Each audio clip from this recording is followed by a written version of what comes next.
My name is Isaac Benson and I'm here with Pamela Dubajia Adwapopia. We are representing Boateng Senior High School. We are presenting a project on the topic recycling to save the trees. There are various problems associated with the improper disposal of empty rubbish, which has led to littering, drainage blockage, entangling and suffocating of animals in our environment. According to the Coconut Waste Baseline Report in 2021, the daily average volume of coconut husk waste generated by coconut vendors within the La Nkwantanan and Madina municipality alone is about 18 tons. These husks, if not properly disposed, may cause fire outbreak, drainage blockage, and even provide fertile ground for mosquito rain.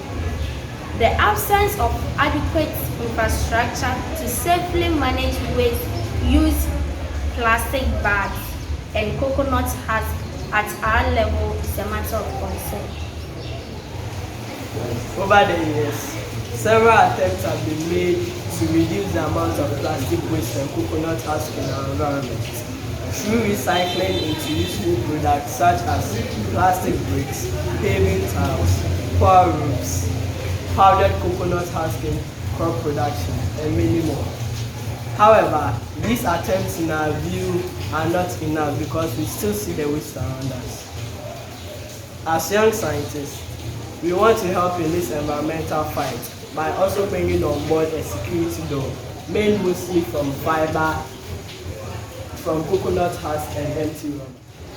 This door is termite resistant, secure, durable, rust-free, cheap, and above all, reduces the demand for wooden doors, thereby helping the Green Ghana agenda. The materials used in making the door are dry coconut husk, empty rubber, steel burglar-proof, half-inch plywood board, cement, door lock, and paint. Now, let me take you to our workshop. We began by cutting the plywood board to create the mold for the three combinations of the different waste materials. That is, a combination of sawdust, coconut fiber, and rubber. Another combination of ash, coconut fiber, and rubber.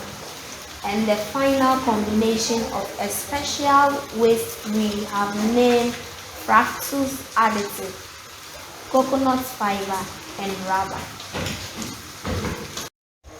We then melted the different combinations having the volume ratio of 1:2:3 respectively and poured them into the respective molding boxes labeled A, E, and S with dimensions of 73.5 by 51.0 by 4.5 or centimeters, where A is for the ash mix, E is for the fructose additive mix, and S is for the sawdust mix.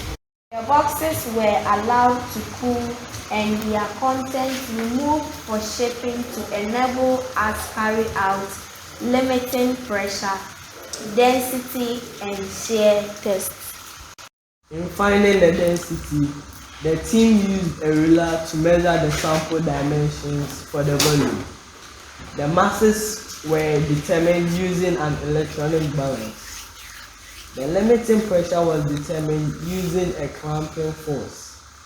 Finally, the shear modulus was determined using heavy loads.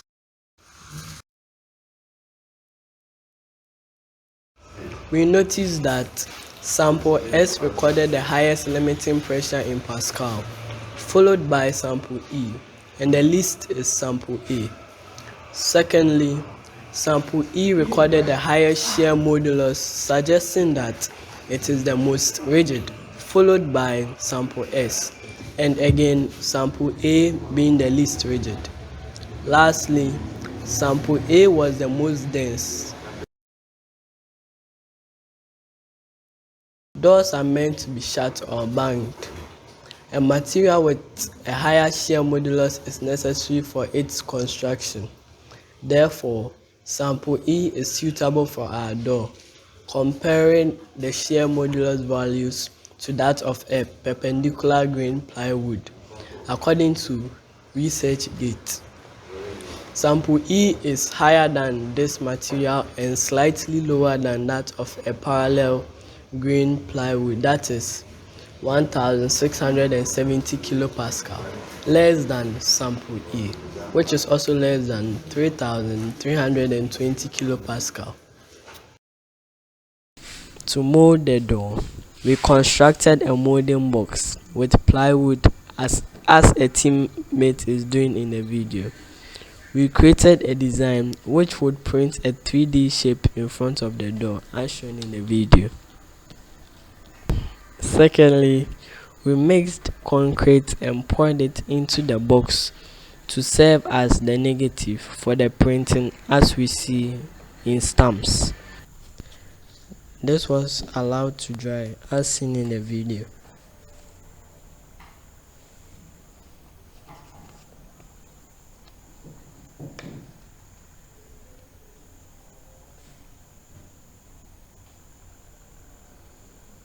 The burglar-proof cage was placed on top of the concrete whilst we repeated the sample E combination, but this time in large quantities for the desired size.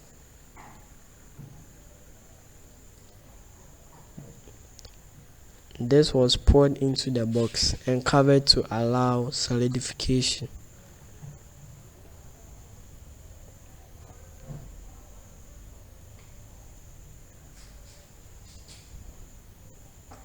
After some hours, the raw door was removed and dressed up.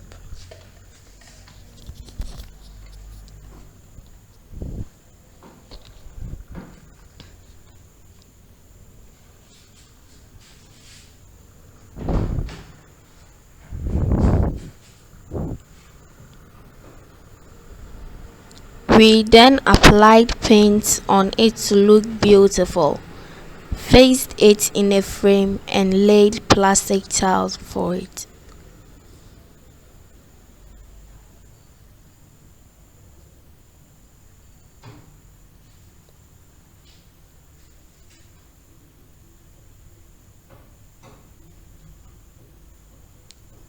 So this is the finished product.